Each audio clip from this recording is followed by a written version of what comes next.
right, ladies and gentlemen, boys and girls, welcome back. It's just harmless little me, just Dave, the Real Music Observer, observing real music in real time for real people just like you and just like me.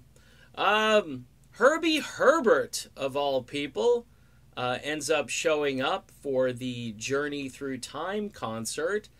Pictures have surfaced, and he and Neil Schon are seated comfortably on a couch somewhere and appear to be smiling and happy. And this is an interesting thing to me because Herbie Herbert is the architect of Journey, in a sense that he was the guy with the vision to say, we're going to build a band around Greg Raleigh and Neil Schon. And then, you know, getting Perry to join, insisting that these guys have a singer who, you know, who can kind of propel them to the next level. This is all Herbie, okay? The fact that Herbie shows up over the weekend at the Fox Theater in Oakland for what I've been hearing now all weekend was just a spectacular show. 3 hours of music, all kinds of catalog. I mean, you could hear some Zeppelin, I guess, during this, or at least some riffs.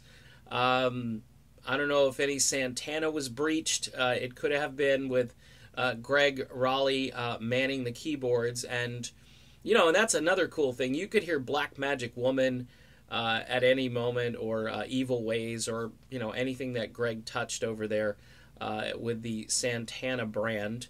But getting back to Herbie, I'm getting the sense that Neil is getting kind of a blessing from his former boss, who is still lurking and who probably knows a thing or two about the industry even today, especially amidst kind of the cookie cutter big stadium tours. Yeah, they gross money and people show up in droves to see these shows, but there's something special about kind of a, you know, a mid-size venue, a sold out to the rafters mid-size venue, where even in the nosebleed seats you're getting music that you would not get if you went to the stadium. And I think Neil Schon, at this stage of his career, he uses words like organic. He talks about no BS when it comes to working with the other musicians. Neil wants to jam, and he'll play anything. And apparently, after his gallbladder operation, he's doing better than ever physically. He had this ailment for like 8 to 10 years and didn't know what the heck it was. So, pretty interesting stuff that Journey's old manager shows up to hang out with Journey Through Time.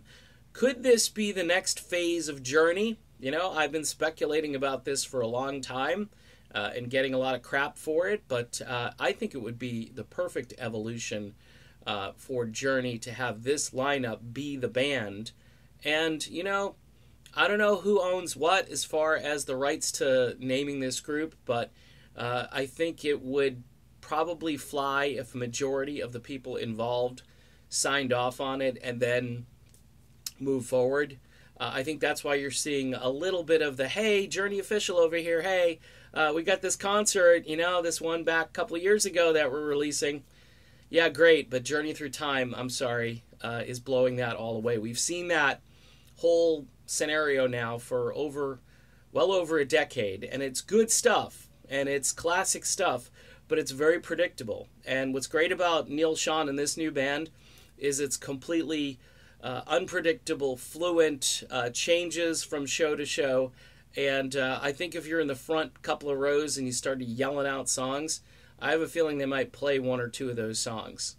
And that's, you know, the interaction with the fans, that stuff is priceless. Okay. Herbie Herbert, that's the big story. He's around, and he's kind of like the Keymaster, you know? He's the guy. All right, see you soon.